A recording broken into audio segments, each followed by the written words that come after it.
Halimbawa, Oh. eto, lagi mo ako inaaway. Halimbawa, gusto ko ng babae. O di, iwalayan mo ako, divorce tayo. Ano ba naman? Lumayas ka dito! Ne! Injun, may ano ako sa'yo.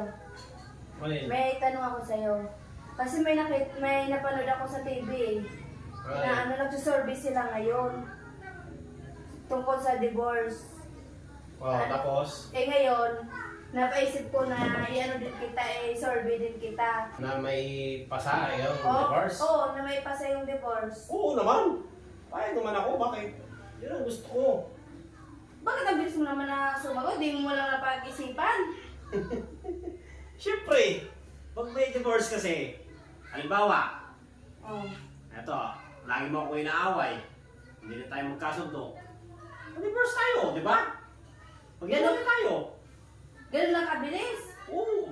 Isa na hindi mo na ako pinakasalan kung gano'n ka pala kabilis mag-desisyon. Siyempre, alam mo kasi, Samantalang yung pinapanood ko sa TV, nag-iisip pa sila. alam mo, Ikaw wala nang isip-isip, diretso lang. kaya sinabi ko na gano'n, kailangan pabor ako.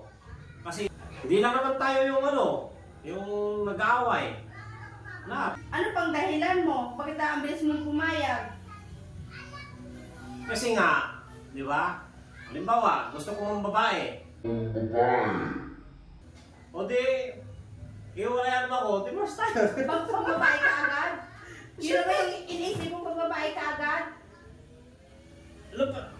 Survey lang yun, hindi naman...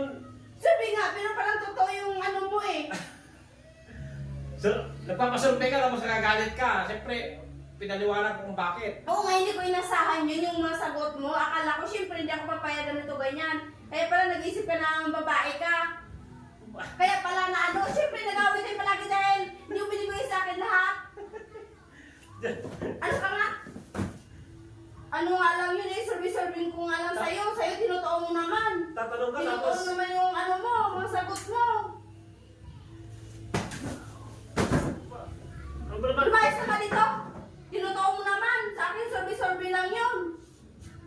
Survey nga lang yun eh, ba't nagagalit ka? Ang ganda-ganda ng mood ko sa'yo, tapos sirain mo. Parang kung nagagalit ka pa. Nag-survey ka sa akin, tapos sinabi ko totoo, nagagalit ka. Kasi hindi ko inasa yung mga sagot mo. Akala ko hindi ka papayag kasi yung iba ay ayaw nilang pumayag ng ganun eh. Ikaw ang bilis-bilis mong sumasagot eh. O sige, hindi na nga. Lumayas ka na nga. Kala mo ah. Pikon. Oh. Oh. Lumayas ka na. Alis. Bakit? Tatanong-tanong ka tapos nagagalit ka? Kasi hindi ko inasa yung mga sagot mo.